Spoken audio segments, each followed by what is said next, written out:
ہمارے ملک کے اور ہمارے شہر کے ایک انتہائی معروف اور بین الاقوامی شہرت یافتہ صحافی، دانشور، کالم نگار، جن کی بے شمار کتابیں بہت مشہور رہیں اور ان کی ایک مشہور کتاب the story of exploding mangoes best seller بھی رہی ہے، میں انتہائی ادب سے درخواست گزار ہوں محمد حنیف صاحب سے کہ وہ تشریف لائیں اور اپنا مقالہ پیش کریں۔ محمد حنیف صاحب۔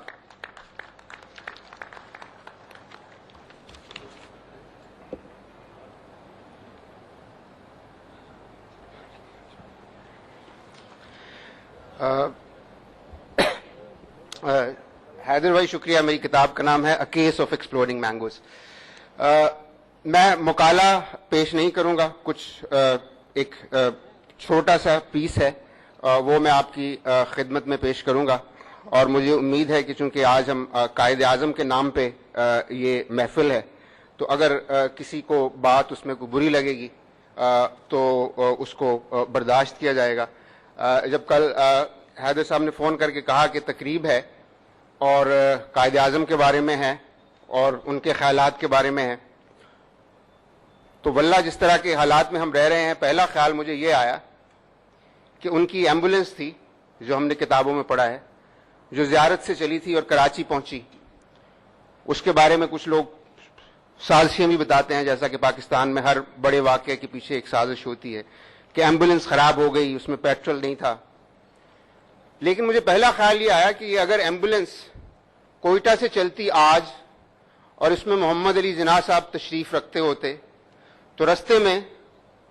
ان کی گاڑی کو کوئی روکتا، انہیں کہتا کہ شناختی کارڈ دکھاؤ، اور جب وہ شناختی کارڈ دکھاتے اور ان کو پتہ چلتا کہ ان کا تعلق کس فرقے سے ہے، تو وہ شاید کراچی پہنچ بھی نہ پاتے۔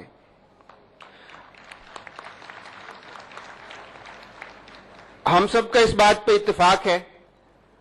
اس بات پہ بہت سارے اختلافات ہیں کہ قائد اعظم کس طرح کا پاکستان چاہتے تھے، لیکن اس بات پہ سب کا اتفاق ہے کہ جیسا آج ہے ایسا بالکل نہیں چاہتے تھے۔ اور ان کے نام پہ سیاستدان بھی اور میڈیا میں بیٹھے میرے جیسے لوگ بھی بہت باتیں کرتے ہیں، لیکن ایک بنیادی بات ہم بھول جاتے ہیں کہ پاکستان بننے کی کوئی اور وجہ رہی ہو یا نہ رہی ہو، بنیادی وجہ یہ تھی کہ مسلمان بر صغیر میں ایک اقلیت تھے، ہماری تعداد کم تھی، اس لیے ہم نے کہا کہ ہم ایک ایسا ملک بنائیں گے، ایسا گھر بنائیں گے جس میں ہم کمزور لوگ جو ہیں ان کی حفاظت کر سکیں، اور جو ہمارے درمیان کمزور لوگ ہوں گے ان کی بھی ہم حفاظت کر سکیں۔ یہ بڑا بنیادی سا سمپل سا کانسیپٹ ہے، 5ویں جماعت کے بچے کو بھی اگر کلاس میں بیٹھ کے صحیح طرح سے سمجھایا جائے تو اسے سمجھ آ جاتا ہے۔ مجھے یہ علم نہیں کہ ہم سب کو یہ سمجھ کیوں نہیں آتا۔ تو میں نے کچھ عرصہ پہلے لاہور میں ایک احمدیوں کی مسجد عبادت گاہ، جو آپ کا دل کہتا ہے آپ اس کو کہہ لیں، اس پہ ایک حملہ ہوا تھا جس میں بہت سارے لوگ مارے گئے تھے۔ وہ کہیں گے کہ ہم نماز پڑھ رہے تھے، ہم کہہ لیتے ہیں کہ وہ اپنی عبادت کر رہے تھے، لیکن ظاہر ہے کہ ان کو بچانے والا کوئی نہیں تھا۔ تو اس کے اوپر میں نے ایک چھوٹا سا مضمون لکھا تھا، اس کا عنوان ہے کافر فیکٹری، تو میں یہ آپ کو پڑھ کے سنا دیتا ہوں۔ جب آپ اپنے آپ کو پاکستان کا شہری ثابت کرنے کے لیے شناختی کارڈ کا فارم بھرتے ہیں تو آپ سے ایک سوال پوچھا جاتا ہے جو دنیا کے کسی اور مسلمان ملک میں کسی مسلمان شہری سے نہیں پوچھا جاتا۔ آپ سے یہ نہیں پوچھا جاتا کہ آپ کی دماغی صحت ٹھیک ہے، آپ کے ہاتھ پاؤں سلامت ہیں، آپ چور ہیں یا سمگلر، زندگی میں کتنے ریپ کیے ہیں، کبھی ٹیکس دیا ہے یا نہیں، جناح کو قائد اعظم مانتے ہیں یا کافر اعظم، بچوں کو اسکول پڑھاتے ہو یا بھیک مانگنے کے لیے بازار میں چھوڑتے ہو، شریعت چاہیے یا سوشلزم، پاک فوج کو قوم کا سرمایہ سمجھتے ہو یا قوم کے سرمایہ کا چور۔ آپ سے یہ نہیں کہا جاتا کہ ثابت کریں کہ آپ ہندو ہیں، عیسائی ہیں، پارسی، سکھ یا بت پرست نہیں ہیں، لیکن حلف نامہ جو شناختی کارڈ کے فارم میں ہے اور جسے ہم 25 سال سے زائد عرصے سے آنکھ بند کر کے کبھی اپنے دستخط سے اور کبھی انگوٹھا لگا کر صدق کے دل سے بھر رہے ہیں، وہ صرف اور صرف یہ ہے کہ میں احمدی نہیں ہوں، میں قادیانی نہیں ہوں، میں ان کے ذیلی فرقے لاہور گروپ سے بھی تعلق نہیں رکھتا۔ ایک چھوٹے سے فرقہ جو ہمارے آئین کے مطابق اب غیر مسلم ہے، لیکن اسے بھی ہماری طرح نمازیں پڑھنے اور داڑیاں رکھنے کا شوق ہے، اس سے ہمیں اتنا خوف کیوں آتا ہے؟ ہمارے ایمان کو السلام علیکم کہنے والے، بسم اللہ پڑھنے والے، مسجدوں میں نماز قائم کرنے والوں سے اتنا خطرہ کیوں کہ اگر وہ سلام، بسم اللہ اور مسجد جیسے الفاظ بولیں تو ہم سمجھتے ہیں کہ انہیں سیدھا جیل جانا چاہیے؟ اور یہ کیسے ہو گیا کہ دنیا کے زیادہ تر اسلامی ممالک میں کسی کو یہ خیال نہیں آیا کہ ان کے مذہب اور معاشرے کو سب سے زیادہ خطرہ قادیان کے گاؤں سے اٹھنے والے اس فتنے سے ہے؟ لاہور میں احمدی مسجدوں پر حملہ کرنے والوں کی عمریں اتنی کم تھیں کہ انہیں یہ بھی علم نہ ہوگا کہ سن 1974 سے پہلے احمدی مسلمانوں کا ہی ایک فرقہ سمجھے جاتے تھے، لیکن 35 سال کے اندر ہمارے ایمان میں اتنی پختگی آئی ہے کہ ہم نے نہ صرف انہیں کافر قرار دیا ہے بلکہ دنیا کے بدترین کافر۔ جب ہم احمدی مسجد گاہ کو عبادت گاہ کہنے پر مصر ہوتے ہیں تو ہم اپنے ملک کے قانون کی پابندی کر کے 3 سال قید بامشقت سے تو بچتے ہی ہیں، ہم یہ بھی کہتے ہیں کہ دیکھیں، نہ یہ مندر ہے، نہ کلیسا،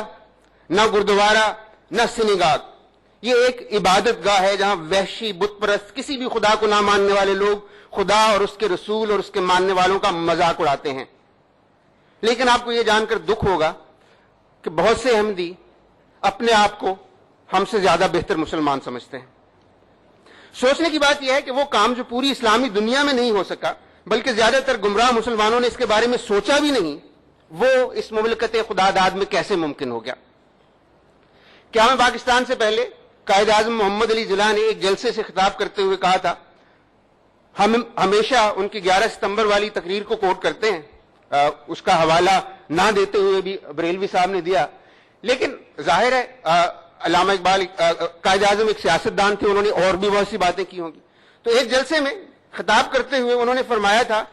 کہ ہم چاہتے ہیں کہ ملک ایسی لیبارٹری ہو جہاں اسلامی نظریات پر تجربات کیے جا سکے، اور قائد اعظم کا یہ قول معاشرتی علوم اور تاریخ کی ہر کتاب میں، ہر سکول میں آج کل پڑھایا جاتا ہے۔ تو لیبارٹری میں جو تجربات کامیاب ہو جاتے ہیں اس کے بعد ان کی پروڈکشن بڑے پیمانے پر شروع ہو جاتی ہے۔ 70 کی دہائی میں ہم نے نئے کافر تیار کرنے کا جو کامیاب تجربہ کیا تھا وہ وہیں نہیں رکا۔ 80 اور 90 کی دہائی میں کئی مسجدوں سے نعرے اٹھے، کافر کافر، شیعہ کافر، اور ملک کے طول و عرض میں شیعہ ڈاکٹر، استاد، وکیل، تاجر اور دانشور چن چن کر انتہائی بے دردی سے قتل کیے گئے، اور اتنی بے دردی سے قتل کیے گئے کہ احمدی بھی کہہ اٹھے ہوں گے کہ شکر ہیں ہم کافر ہیں، شیعہ نہیں۔ فوج پہلے طالبان کو مومنین سمجھتی تھی، اب کافر سمجھتی ہے، یا شاید ہمیں تو یہی بتاتی ہے۔ پنجاب کی حکومت پنجابی بولنے والے طالبان کو مسلمان سمجھتی ہے، پشتو بولنے والوں کو کافر۔ یا الہی، یہ ملک ہے یہ کافر بنانے کی فیکٹری۔ اس کے بعد سے کافر پیدا کرنے کا کاروبار اتنا پھیل چکا ہے کہ اپنے آپ کو مسلمان کہنے والے ہر شہری کے لیے 2 اور ایسے مسلمان موجود ہیں جو اسے کافر سمجھتے ہیں۔ یا رسول اللہ کہنے والے یا حسین کہنے والوں کو کافر سمجھتے ہیں، ہاتھ باندھ کر نماز پڑھنے والے ہاتھ چھوڑ کر نماز پڑھنے والوں کو کافر کہتے ہیں، داتا صاحب پر منتیں ماننے والے بلے شاہ کے مزار پر دھمال ڈالنے والوں کو کافر کہتے ہیں۔ جب ہم اپنے شناختی کارڈ کے فارم پر دستخط کر کے یا انگوٹھا لگا کر کسی کو کافر قرار دیتے ہیں تو ساتھ ہی اپنے لیے بھی ایک فتوے کی راہ کھول دیتے ہیں۔ چونکہ مرنے والے بدترین کافر تھے اس لیے ان کے لیے دعائے مغفرت کرنا بھی کفر ہے، لیکن یہ دعا تو کی جا سکتی ہے کہ جو باقی بچے ہیں اللہ انہیں زندہ رکھے۔ بہت شکریہ۔